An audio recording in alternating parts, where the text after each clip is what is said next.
구현체의 타겟이 동적으로 해당 어떤 구현체로 바인딩되는 그러한 기능을 사용을 했었습니다.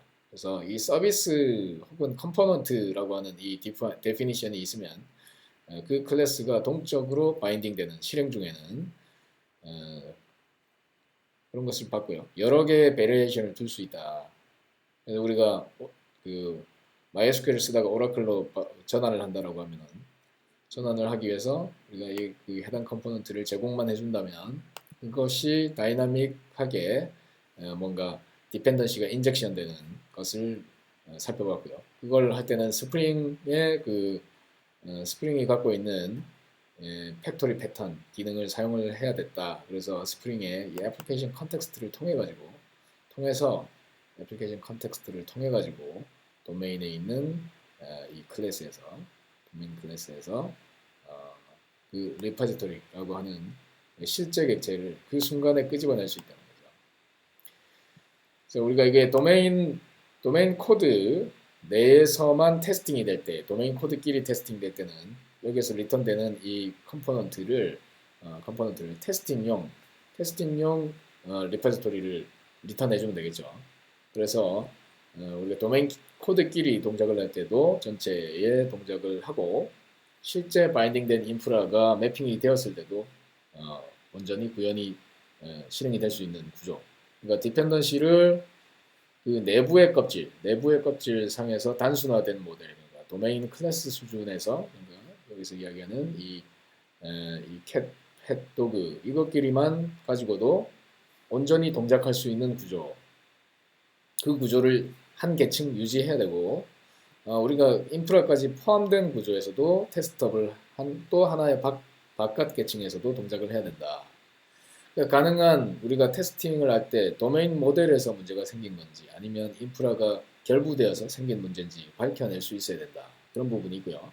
그리고 도메인 또한 다른 측면에서 인프라에 관련된 로직과 도메인에 관련된 로직이 서로 혼합돼 버리게 되면은 우리의 그 변경분 여러 가지 기능 개선이나 도메인에서 밝혀진 여러 가지 오류 사항들 뭐 이런 것들을 도메인 코드 속에다가 우리는 담아놔야지 이런 인프라 레벨에 있는 이런 SQL문이나 이런 곳에 자칫 이런 곳에 어떤 소중한 도메인 코드가 주입되는 것을 주입되거나 분산되는 것을 막기 위한 그런 구조가 된다라고 하는 거죠. 그게 우리가 레이어드 아키텍처에서 기대한 부분이 되었습니다.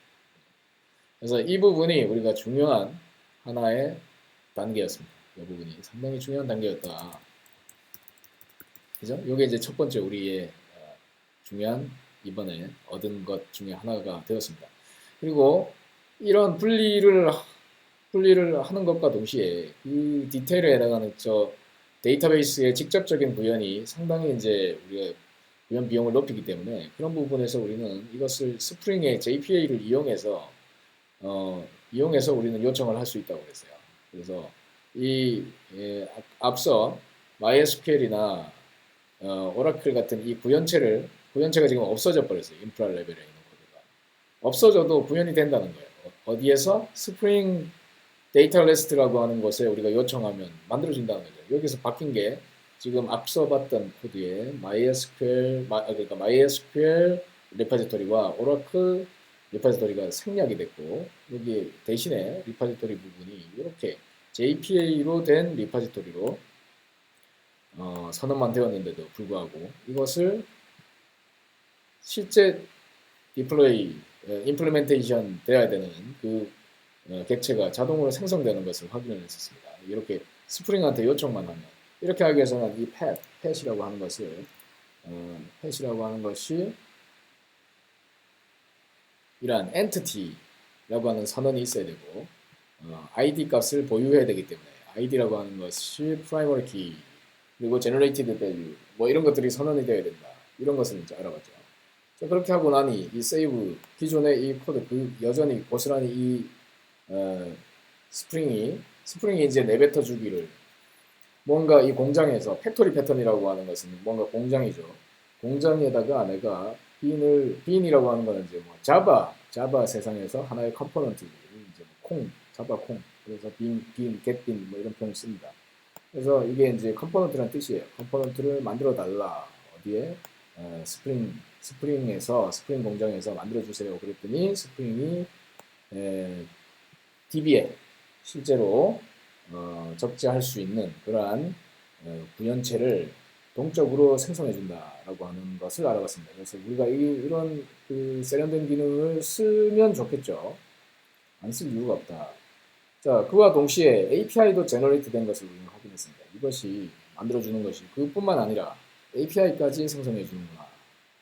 자, 그리고 우리가 설정할 것은 이 속에 이게 내가 DB를 어떤 DB를 물고 올라올지를 그냥 이 애플리케이션 야물에다가 우리는 어떤 스트래티지를 쓸 건지 어떠한 DB를 쓸 건지에 대한 이 설정만으로 해당 스트래티지 제가 스트래티지라는 표현을 썼는데 실제 저 리파지토리라고 하는 그 임플리멘테이션 그 구현체의 실체를 MySQL로 접속할지 아니면 오라클로 데이터베이스 처리를 할지 뭐 혹은 심지어 NoSQL 계열의 걸로 처리를 할지 그때는 심지어 SQL이 생성되는 게 아니라 NoSQL DB를 접근하는 API로 그 어떤 입력 수정 삭제에 해당하는 저 리파지토리가 가진 그 펑션들을 구현을 해주게 되겠죠. 그러면 우리의 애플리케이션 코드들, 우리의 도메인 코드들은 전혀 영향받지 않는다는 겁니다. 인프라에 영향받지 않고 JPA를 통해서 주입받은 것을 그대로 쓸 수 있구나.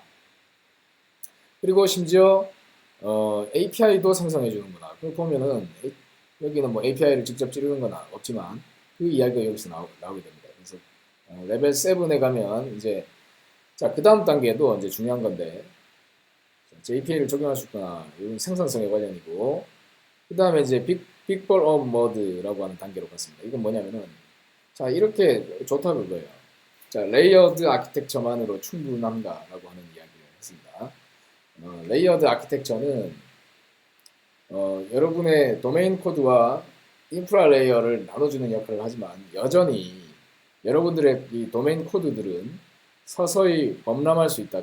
사이즈가 커질 수 있다고 했습니다. 사이즈가 어떻게 커지느냐. 아까 어제 이야기한 것처럼 이게 하나의 도메인 이상의 도메인의 이슈를 얘가 담게 되면은 그 속에 여러 가지의 이슈들이 추가된다. 기존에 우리가 도메인 모델이 이 모델인데 이 모델 수준이었다가 하나씩 이런 모델들이 추가가 된다는 거죠. 이 어떤 만약에 펫이라고 하는 도메인이 그냥 그 우리의 애완동물들에 대한 습성을 관리하는 어떤 도메인 지식만을 담고 있었는데 그것을 이제 만약에 샵을 만들어 가지고 스토어를 만들어서 판매를 하겠다. 그렇게 됐을 때 여기에는 여러 가지 카트 개념이라든지 뭐 돈과 관련된 부분이라든지 고객에 대한 정보라든지 뭐 배송지에 대한 정보까지 페이먼트에 대한 정보까지 이런 복잡한 것들이 이 도메인에 이제 합류를 하게 된다.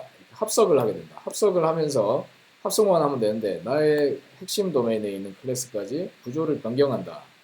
이런 일반화를 우리는 해야 된다. 일반화를 하면서 이 전체에 어찌됐든 최적화를 해야 되는데 이것이 가져다주는 이쪽 도메인과 이쪽 그러니까 이쪽 도메인은 이제 스토어 도메인이고 여기는 펫 도메인인데 이것이 같이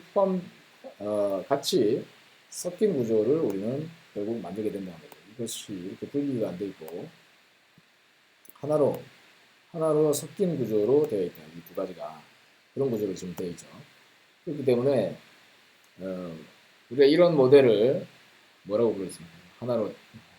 하나로 전체가 이렇게 막 만들어진 거예요. 빅 볼 오브 머드. 진흙이 막 커다란 진흙 덩어리가 있다라고 하는 이야기죠. 그래서 이것을 우리는 각 업무 단위로 쪼개는 것이 필요하다라고 했습니다. 근데 어찌됐든 이 빅볼 오브 머드를 하다 보면 릴레이션 관계가 이렇게 복잡하게 만들어져요. 릴레이션 관계가. 그래서 여러분들이 JPA를 가지고 one to many, many to one 이런 것들을 이제 이해하기 시작해야 돼요. 그 과정을 여기서 배워봤습니다. 아주 어려운 이야기죠, 사실. 그러니까 릴레이션이라고 하는 게 필요한 이유는 복잡한 엔터티 모델을 이 클래스 모델을 이렇게 담으려고 할 때 이제 발생을 하는데 그것은 이러한 빅볼 오브 머드의 경향이 있을 때 그런 것들이 자칫 요구됩니다. 물론 여러분들의 마이크로 서비스들이 어느 정도 이상의 이 릴레이션을 가지는 수준일 겁니다. 그런데 그건 약간의 미니 서비스 정도 수준에서 릴레이션이 좀 많이 발생할 거고 우리가 마이크로 서비스로 많이 쪼개지게 되면 릴레이션이 그렇게 많이 생기지는 않을 거예요. 기껏해야 한두 개, 두세 개 정도 수준이면 됩니다. 여기도 그렇게 큰 건 아닙니다. 이 정도 사이즈는 큰 게 아니다. 그래서 이 정도 수준에서 우리는 릴레이션을 어떻게 매핑하고 하는 것을 배워봤습니다. 그 과정에서 배워본 것은 여러 가지가 있었는데 어떤 개념이 있었나요? one to many, many to one 뭐 이런 것들이 나왔어요. one to many 릴레이션의 관계가 many to one, many to many, one to one 이런 것들이 나올 수가 있죠. 릴레이션들이 릴레이션 타입들이 이렇게 릴레이션 타입 B 이런 것들이 있었다. 이런 것들을 앞에 이렇게 애노테이션만 이렇게 주면 되죠. 이런 것들을 먼저 배워봤고 그 다음에 이렇게 이제 릴레이션 타입을 통해 가지고 모델이 확장될 수 있구나. 자, 그런 다음에 이제 우리가 기능을 또 추가를 하다 보면은 모델을 확장하고 API를 또 확장하는구나. 어제 이제 해봤던 거 보면은. 그래서 이 코드는 이걸 보고 뜨는 거예요, 진짜. 그래서 이게 모델이 확장되니까 이제 클래스가 여기에 이제 합석을 하게 됐어요. 합석을. 도메인이 비대해졌단 말이에요. 클래스가 엄청 많아졌죠. 클래스가 마이크로 서비스는 한 10개 정도 내에 들어가야 된다고 저는 생각합니다. 지금 이거는 지금 이제 쪼개야 되는 수준까지 약간 느낌이 오는 이건 뭐 딱 정해져 있진 않죠. 우리가 코드량이 뭐 어느 정도 됐을 때 마이크로 서비스냐. 뭐 어떤 사람은 10,000라인 수준이다. 어떤 사람은 뭐 1,000라인 수준이다. 그거는 뭐 제가 얼마나 그 영향력이 있냐에 따라서 정해질 텐데 저는 모르겠어요. 코드가 이렇게 한 페이지를 클래스가 한 페이지를 넘어서려고 하면 이건 쪼개야 될 수준이 아닌가 생각을 하는 정도 저는 그냥 감을 갖고 있어요. 근데 이거는 이제 그 수준에서 왔다 갔다 하는 것 같은데 이거를 우리는 사이즈가 어, 일단은 업무적으로 펫과 전혀 관계없는 상품을 판매하는 스토어 이 두 가지의 그 도메인 지식은 서로 전문성이 당연히 확연히 다를 거라는 겁니다. 그 관점에서 이것은 쪼개져야 된다. 그래서 그런데 이건 하나로 꼭 뭉쳐져서 트랜잭션이 묶여야 된다라고 하는 그 고정관념에 의해서 설계된 모델이라는 거예요. 그러다 보니까 일반화를 하는 과정에서 이 펫이라고 하는 이 중앙에 있는 이런 코어 클래스가 이렇게 비대해지는 문제가 생겼죠. 어떤 문제가 생겼냐? 여기에 돈과 관련된 문제 그런 것들이 여기에 추가적으로 추가됐을 겁니다. 여기는 그걸 추가를 안 했네요. 이 가격에 대한 기능이라든지 이런 것들이 추가가 되기 시작했을 거예요. 그러면서 이 펫이라고 하는 이 클래스가 점차 비대해지는. 그래서 이 펫만 있으면 뭐든지 할 수 있는 뒤집어서 이야기하는. 그것을 우리는 갓 클래스라고 해요. 갓 클래스. 저것만 있으면 다 된다. 갓 클래스 혹은 갓 테이블 이것만 있으면 되는 이게 펫이 이런 경향으로 간다는 겁니다. 펫.자가 이게 뭐 결국은 펫 테이블이라고 하는 걸로 테이블이 생성이 되겠죠. 내부적으로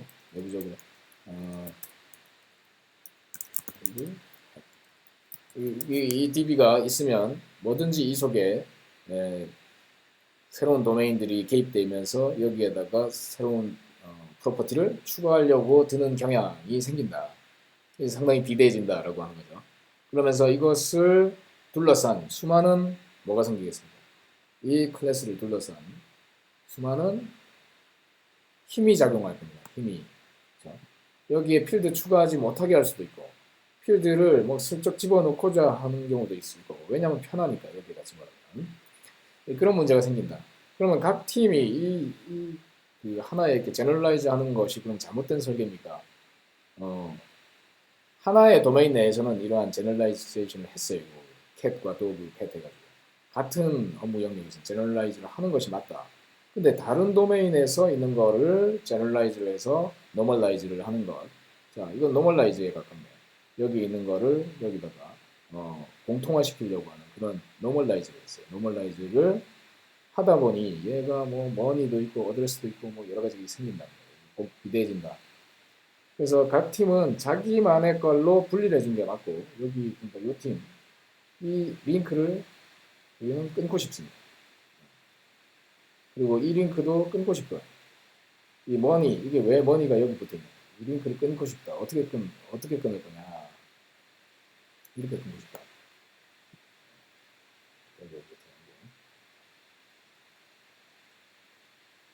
우리는 이 링크를 끊어서 여기다가 이쪽 도메인에서 원래 쓰던 용어, 아이템이라고 하는 용어일 거예요. 이쪽 도메인에서 쓰던 용어는 아이템이라고 하는 용어다. 이 용어를 그냥 그대로 쓰게끔 하고 싶다는 거예요. 그리고 이 머니와 어드레스라고 하는 이 아이템, 이 항목은 이쪽으로 가는 게 맞다. 아이템이 갖고 있는 게 맞다. 머니와 이걸 이 출생지 뭐 이런 거는 회사용 관리하는 게 아니고 판매할 때만 필요한 프로퍼티다. 그럼 이쪽으로 가는 게 맞다. 가고 얘는 얘의 릴레이션은 얘랑만 묶이는 게 맞다는 거예요. 그리고 그러면 이 아이템이 결국 이 펫과 연결은 돼야 되기 때문에 이것을 우리는 어떻게 참고할 거냐. 얘가 그냥 이쪽을 참고하는 게 맞다는 거예요. 참고. 이렇게 참조하는 게 맞다는 거예요. 이렇게 참조하는 게 맞지. 이것이 곧바로 이 자체가 저것이 되면 안 됩니다. 이렇게 맞네요. 이렇게 참조하는 것이 맞고 여기 카트 아이템은 이제 이 아이템을 가져가는 게 맞고. 자, 그러면 이렇게 모델을 만들면 이건 그냥 원투원 모델 아닙니까? 여기 원투원이니까. 아이템 하나당 자기 데이터를 이쪽에서 그냥 가지는, 이쪽 도메인에서 가지는 원투원 모델이 아닙니다. 자, 이렇게까지만 한다고 해서 되는 문제가 아니고, 우리는 이제 이 링크는 끊어지겠죠. 이 링크는 끊어져서, 이 링크가 이제 끊어지고, 이쪽으로 붙겠네요, 자동으로. 이쪽으로 붙으니까. 여기는 기존처럼 완전히 나뉠 수 있는 거예요. 얘랑 붙겠죠. 그러니까 이제 이쪽과 이쪽은 사실상 여기 이제 객체로 직접 참조하지 말고, 여기 지금 펫이라고 이렇게 되어 있는데, 객체로 직접 참조하지 말고, 이것을 여기에 있는 이 펫의 아이디 있죠. 아이디의 타입으로 연결을 할 수도 있을 겁니다. 아이디의 타입으로. 그렇게 연결을 하든지 하면 이 두 개는 완전히 다른 이제 마이크로 서비스로 분리를 할 수 있다. 이것과 이거죠. 얘만 바라보기만 하고 있다. 뭘로? 키 값으로 바라만 보고 있다면 이 두 개는 완전히 분리될 수 있고, 이 아이템이 자기만의 이 값들을 추가적으로 가져야 되기 때문에 어드레스와 머니를, 그죠? 필드를 쪼개서 나누어 가져갔다라고 하면, 그러면 여기서 여기를, 여기와 여기를 서로 나누게 하기 위해서는 펫이 등록될 때 아이템도 하나씩 등록이 돼 있어야 된다. 얘가 등록될 때 나도 이 대응되게 하나씩 테이블로 치면 여기에 테이블이 하나 있고 여기도 테이블이 하나 있다는 거예요. 이쪽 도메인에도. 이쪽 도메인에도 하나 있고, 그러니까 도메인이라고 제가 표현했는데 마이크로 서비스가 여기 제가 박스 치는 이 부분과 이 부분을 이제 쪼갤 겁니다. 그래서 멀티 모델이라고 우리가 부릅니다. 도메인 드리븐 디자인에서. 멀티 모델이라고 하는 거는 사실상 멀티 서비스예요. 다른 말로 마이크로 서비스죠. 마이크로 서비스. 그래서 여기 있는 거를 복제본을 떠다가 여기다가 줄 거예요. 뭘 통해서? 카프카를 통해서 펫이 하나가 등록되면 스토어에도 진열대에 아이템에 하나가 등록되어야 된다. 이렇게 나눌 거예요. 그래서 이 사이는 이렇게 쪼갤 거예요. 이 두 개 사이는 쪼갠단 말이에요. 여기가 지금 보이지 않는데, 그러니까 여기서 여기는 쪼갤 거기 때문에 여기와 여기를 구분선이 들어간다고 보고, 이렇게 두 개의 모델로 우리는 만들 거고, 이것이 생길 때마다 여기를 동기화 시켜주는 뭔가 이벤트를 우리는 발행을 할 겁니다. 대신에 그렇게 해서 이 펫이 하나가 등록되고 변경될 때마다 예를 들면은 이 아이템도 변경을 시켜줄 거예요. 패스된 아이디만 갖고 가는 게 아니라 일종의 이 appearance와 health에 대한 정보도 아이템이 복제해서 담을 겁니다. 이 필드에. 복제해서 이 두 개를, 이 두 개 값을 또 복제해서 담을 거예요. 두 개를 복제해서, 여기도 복제해서 갖고 있어야 돼요. 아이템도.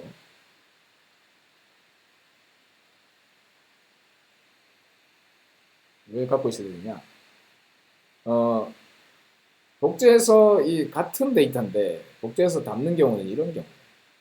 이 펫이라고 하는 도메인이 이 도메인의 서비스가 죽어 있을 때도 이 아이템의 도메인이 문제가 없이, 그러니까 이쪽 도메인, 스토어 도메인이 문제가 없이 동작하게 만들고 싶다라고 하면 우리는 이 데이터까지도 실제 자기 값조차도 복제를 할 겁니다. 리플리케이션을 시킬 거예요.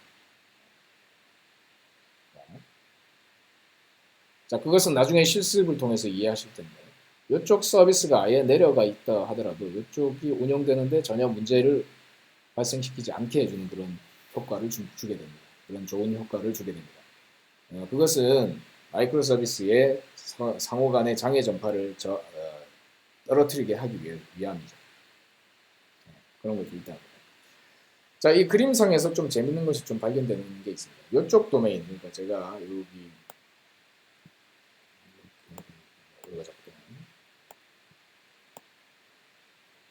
여기 보면 이쪽 왼쪽과 오른쪽 제가 이 선으로 좀 구분을 이제 할 텐데,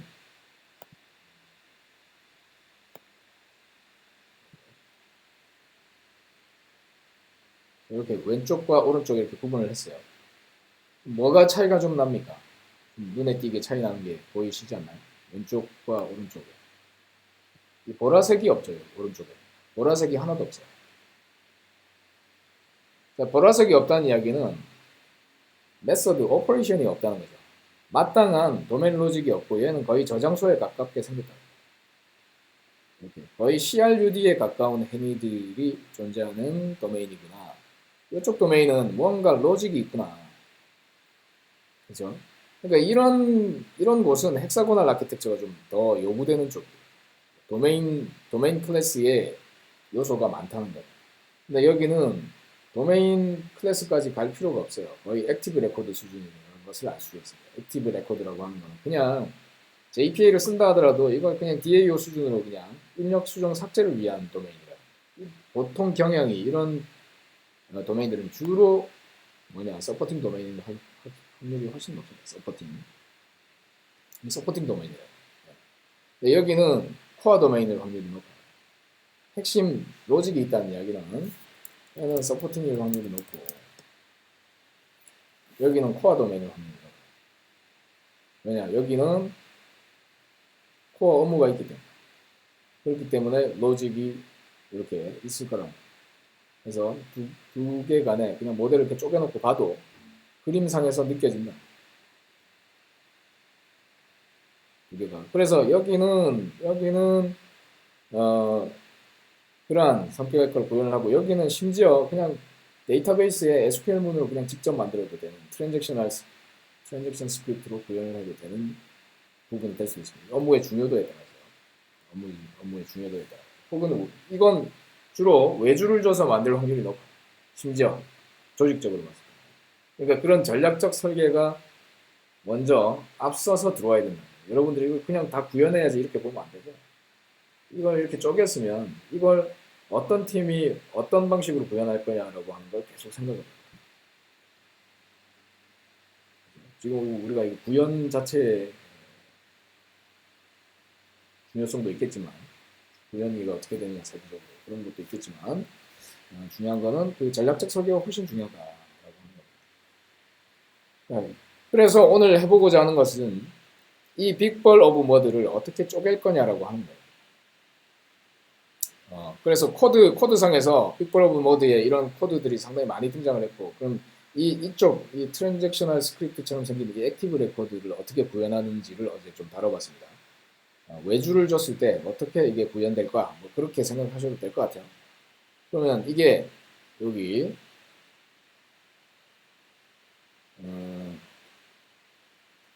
릴레이션의 대표격이 있는 걸 하나 볼게요. 카트 아이템 자바라고 하는 거예요. 자, 카트 아이템이라고 하는 게 뭘 담습니까? 하나 이상의 아이템을 담습니다. 그리고 카트 아이템은 커스터머, 고객은 하나 이상의 카트 아이템을 가질 수 있다. 이런 릴레이션이 딱 눈에 띕니다. 자, 그러면 여기 볼게요. 구현상에서 카트 아이템 안에 커스터머라고 되어 있는데 얘는 어떻게 되어 있어요? many to one 이렇게 되어 있죠. many to one.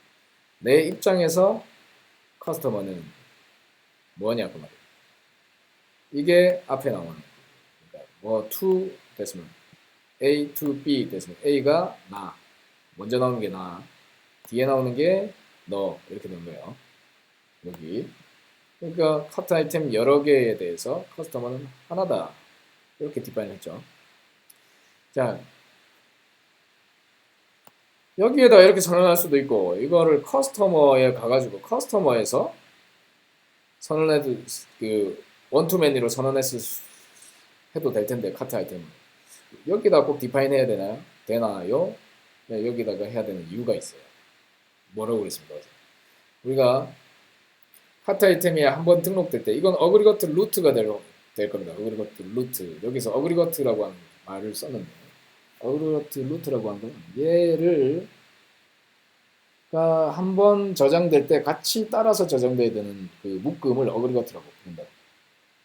그래서 얘는 여기서 내가 참고하는 이 커스터머에 대한 릴레이션 어떤 커스터머인지를 내가 한 번에 저장을 하고 그 다음에 어떤 아이템들을 담았는지 여기까지를 한 번에 저장할 거예요. 밑에 딸린 얘들까지 지금 선택된 요 4개의 아이템 그리고 커스터머에 대한 링크 그러니까 포린 키까지 해서 이렇게 한 번에 저장될 단위라는 거죠. 왜 그러냐?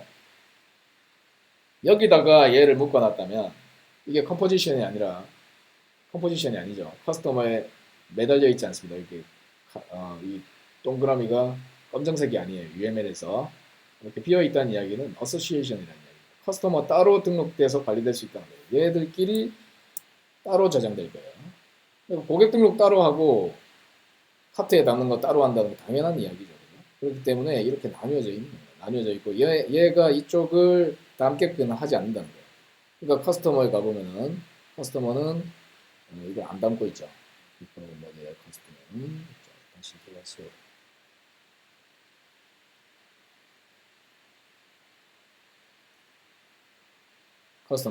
커스터머.java는 안 담고 있어요. 저기.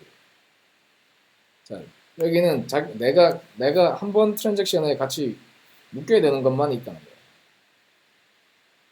저쪽 거를 내가 여기다가 만약에 one to many 해가지고 카트 아이템스 이렇게 됐다면 회원 가입과 동시에 카트에 다 담다는 이야기가 되버립니다.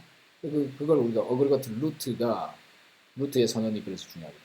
어그리거트 루트는 결국 우리는 어디서 선언해야 이 리파지토리에서 선언을 하게 된다. 어그리거트 루트가 될 수 있는 대상들을 보면 카트 아이템 레파지토리 카트 아이템이 한 번 저장될 때 한 번에 갈 거예요. 이렇게 되는 거죠. 그 다음에 커스터머도 따로따로 저장될 수 있어요. 그렇기 때문에 커스터머 리파지토리 이렇게 존재합니다. 이렇게 디파인을 어제 했던 거 기억하시죠? 자, 여기까지 이제 리마인드를 했고요. 자, 내 도메인에다가 이걸 어떻게 적용할지 이제 잘 생각해서 적용하시면 됩니다. 여기까지가 이제 구체적인 내용이고 여기서 또 한 단계 우린 더 나갔어요.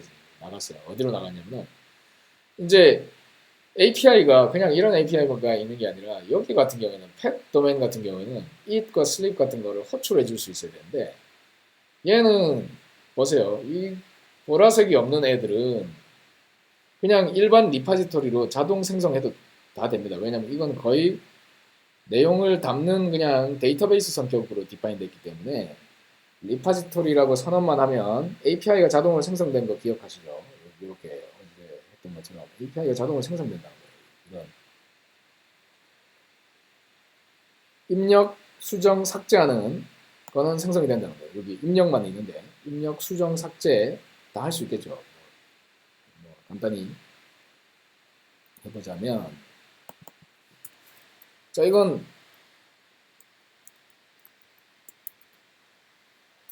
이건 입력, 그죠? 이건 입력이고 포스트. 이 포스트가 생략된 거예요. 포스트가 생략된 겁니다. 자, 그 다음에 get 할 수 있죠. 이렇게 얻은 놈이 있다. 그럼 get 1 해가지고 찾아볼 수 있어요. 그 다음에 얘를 지울 수도 있어요. 지울 수도.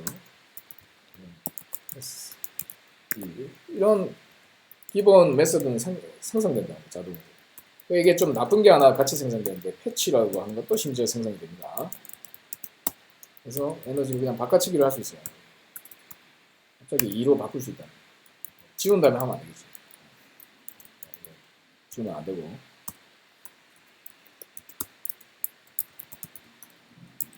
지우면 안 돼. 지울 때는 이렇게 하면 돼요. 자, 뭐 이런 행위를 우리는 할 수 있다는 거예요. 그렇죠? 뭐 아무것도 안 했는데 레퍼지토리만 만들었는데 이걸 할 수 있다는 거예요. 기본적으로. 그건 어디에만 먹히느냐? 얘들한테 먹힌다는 거예요. 얘들.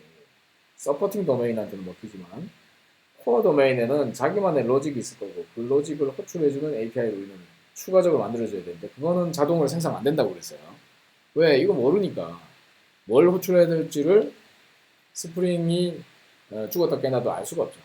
이게 어떤 메소드가 안에 있는지 모르기 때문에 우리는 이것을 찔러주는 어댑터를 이 부분에 대해서는 만들어줘야 됩니다.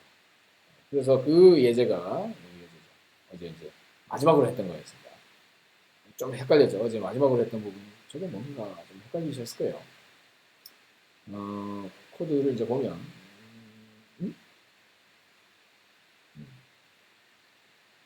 코드를 보면은 그 비밀은 뭐 딴 데 없고 애플리케이션이라고 하는 쪽에 다 들어있습니다.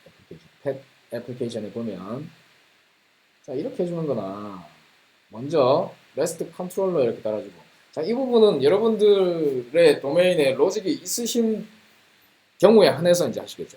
내가 지금 이번에 하나를 맡았는데 바운디드 컨텍스트를 하나 맡았는데 봤더니 이게 없다. 다 CRUD밖에 없다. 그러니까 세이브, 로드, 업데이트 이런 거는 도메인 로직이 아니에요. 그건 얘 자체가 그냥 생성되는 어떤 그냥 기본적인 존재이기 때문에 그거는 메서드로서는 안 합니다. 이 오퍼레이션으로. 그러면 보라색이 없는 애들이에요. 내가 다 그려놓고 나니까 보라색이 없다. 그러면 지금부터는 관계없는 이야기. 근데 내가 그려놓고 나니까 이 보라색이 좀 나온다. 운 좋게 혹은 운 나쁘게 나는 코어 도메인을 맡은 거예요. 약간 중요한 도메인을 맡은 거예요. 중요한 도메인을 맡으신 분은 좋든 싫든 이걸 만들어야 돼요. API를 연결하는 이걸 만들어야 된다. 자, 그래서 REST 컨트롤러. 자, 이건 꼭 이 애플리케이션에 따라야 됩니다. 아닙니다. 클래스 따로 만들어서 하셔도 상관없어요. 가능한 예제에서는 클래스 개수를 적게 만들려고 노력을 했기 때문에 그렇습니다. 원래는 이걸 다 분리해서 컨트롤러 레이어 어쩌고저쩌고 해가지고 클래스를 여러 개를 만드실 수도 있겠죠. 근데 한 클래스에 그냥 넣어놨어요. 클래스 뭐 많다고 좋은 거 아니죠. 그저 아니거든요. 클래스 작을수록 좋죠. 네. 여기다 달고 그 다음에 뭘 했냐. 내가 뭔가 이런 액션을 하기 위한 부분이 있을 텐데 결국은 내 도메인 로직을 여기 찔러주는 부분 53번 라인이 들어갈 거라는 거죠. 자, 그 외적인 부분 53번 라인을 제외한 외적인 부분은 뭘까요? 자, API를 만들어주는데 펫에 펫 아이디를 넘겨받아서 feed라고 하는 API를 만들어달라. 거기에서 put 메서드로 받을 수 있게끔 만들어달라.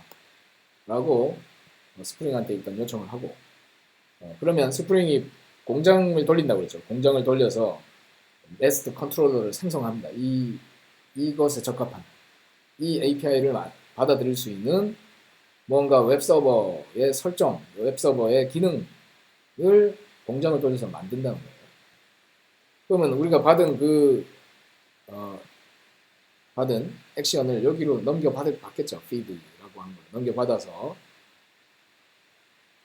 여기 51번 이걸 받은 그 로직은 어떻게 동작을 시키냐. find by id, pet id를 받아서 그놈을 찾아가지고 찾은 게 있으면 그것에 it 메서드를 호출을 하고 저장을 하고 빠져나옵니다.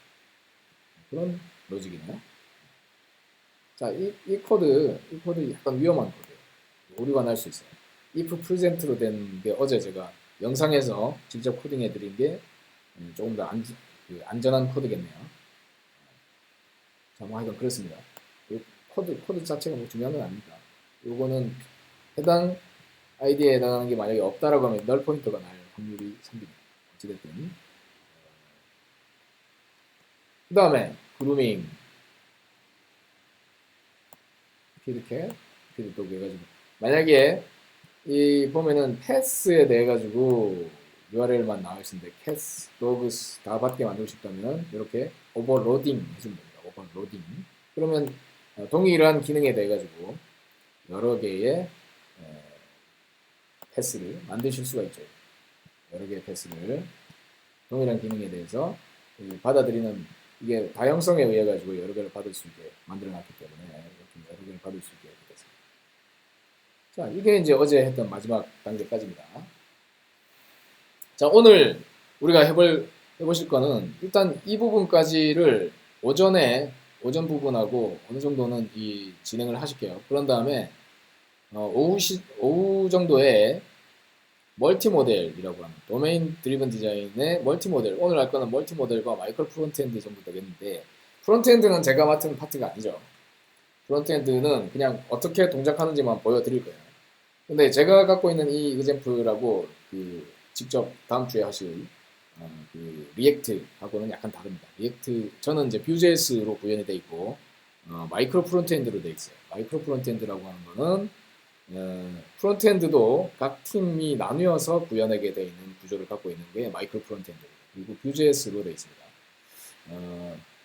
그런 차이가 있는데 나중에 한번 비교를 해보시고 Vue.js도 좋은 프레임워크니까 리액트도 좋은 프레임워크고 두 개의 코드를 나중에 비교해 보시고 판단해 보시면 되고 여기에 오늘 해볼 본질은 핵심적인 건 이 멀티모델이라고 합니다. 멀티모델은 지금 이 두 개를 이제 이렇게 쪼갠다라고 하는 거예요. 요 모델 이렇게 두 개로 나눈다. 두 개로 나눠서 두 개의 완전히 분리된 서버로 쪼갤 거다라고 합니다. 그래서 간섭을 줄이고 이들 간에 그러면서도 연동을 시켜야 될 거예요. 연동을 시키기 위해서 우리는 이 둘 간에 카프카라고 하는 이벤트 스토어를 이용해서 연동을 시킬 거예요. 그런 과정이고 아웃라인만 대략 훑어서 보고 넘어가면 일단은 이 안에 프로젝트가 여러 개가 들어있어요. 펫 도메인, 스토어 도메인 이렇게 두 개가 보이고 카프카 서버를 띄우기 위한 카프카의 설정이 나옵니다. 그러니까 이 두 개를 브리치 해주는 게 이 카프카일 거예요. 그리고 게이트웨이라는 게 발견됐어요. 게이트웨이라고 하는 거는 이제 두 개의 서버가 떴기 때문에 이 두 개로 진입하는 URL을 진입점을 URL을 통일해주는 역할을 하는 게이트웨이가 하나가 추가가 될 겁니다.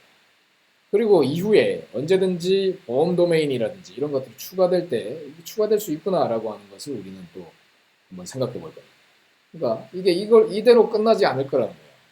자, 이 사장님의 욕심은 한도 끝도 없을 겁니다. 이제 또 뭔가를 만들려고 할 거예요. 이게 온라인으로 판매가 되기 시작하니까 이제 펫에 보험도 내가 팔아야지. 그러니까 대기업이 문어발식으로 이렇게 커지듯이 커지는 거예요.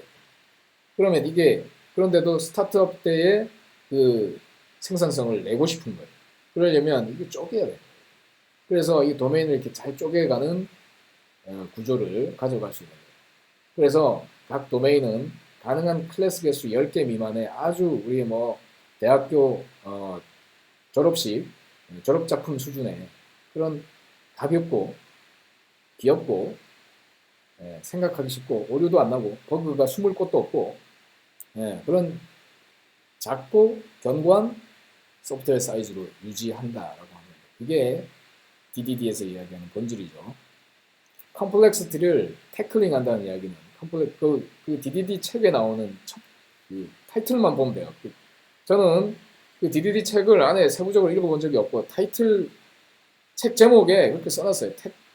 태클링 컴플렉시티 인 더 뭐 소프트웨어 저거 이렇게 써놨어요. 그것만 읽어보면 끝이에요. DDD는. 뭘로? 사이즈를 줄여가지고 컴플렉시티가 범람하는 걸 한정시키겠다는 말이죠. 그러니까 여기 들어가 볼게요. 펫 도메인은 다시금 도메인의 클래스 개수가 1개, 2개, 3개로 바뀌었고 대신에 펫이 등록됐을 때 그리고 업데이트 될 때에 대한 이벤트를 다른 쪽에 이렇게 알려주기 위해서 이 2개의 추가된 클래스가 존재하는구나 이거밖에 없어요. 10개 미만 유지했죠. 2개만 더 추가하면 이것도 쪼개야 돼요. 자, 그 다음에 뭐 있습니까? 펫 도메인 말고 스토어 도메인. 얘도 클래스 개수가 한정돼 있을 거라는 거예요. 자기한테 스토어에 관련된 것만 담을 거라는 거예요. 물론 개수가 좀 많죠. 10개가 넘어섰네요. 그렇지만 12개네. 12개인데 자, 한 페이지 안에 들어갔죠. 그냥 제 느낌을 자꾸 이야기하는데 요즘 뭐 일단 펫 도메인에 대한 이해를 여기서는 할 필요가 없고 펫 저쪽 그러니까 애완동물이 뭐 어떻게 밥을 먹이면 얘가 뭐 어떻게 되고 뭘 건강을 어떻게 관리해야 되고 하는 거는 여기서 관심사를 완전히 배제할 수 있게 됐고 심지어 나는 펫이라고 부르지도 않는다는 거야. 아이템이라고 부르면 된다는 거야. 나는 쇼핑 도메인에 내가 쇼핑몰만 10년 만들었는데 왜 내가 펫이라고 불러야 되냐. 그냥 나는 이게 상품이니까 아이템이라고 부르겠다는 거야. 내 이름을 내가 원하는 이름을 쓸 수 있죠. 유비쿼터스 랭귀지라. 내가 쓰고 싶은 말을 쓴다. 그래서 우리 팀 내에서 커뮤니케이션은 원활하게 하겠다. 자, 그게 도메인 드리븐 디자인입니다. 딴 게 뭐 있습니까? 아무것도 없죠. 이렇게 그냥 개수를 쪼갠다. 쪼개고 나니까 근데 내가 치러야 될 페널티가 생겼어요. 뭐냐면 저쪽하고 커뮤니케이션을 해야 되는 페널티가 생겼어요. 그래서 펫에서 펫이 하나 등록될 때와 업데이트 될 때 내가 이걸 받아서 내 데이터, 내 아이템이라는 곳에 같이 동기화시켜야 되는 페널티가 생겼어요. 그 페널티를 이 파더시 핸들라는 쪽에서 나는 지불하면 됩니다. 어떻게? 펫이 등록될 때와 펫이 언제든지 변경될 때 나는 그 내용을 내가 담고 업데이트 하겠다라고 하는 것만 페널티를 지불하면 된다. 이 페널티 비용이 앞서 이야기한 것처럼 이 전체를 싱글 모델로 갔을 때의 복잡한 비용보다 훨씬 저렴하다는 거예요.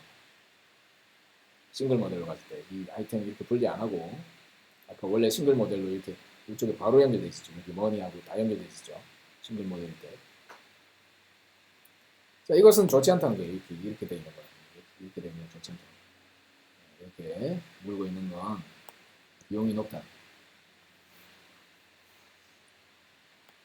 자, 네. 그거를 오후에 이거는 해볼게요. 9번 스텝 9은. 일단은 여러분들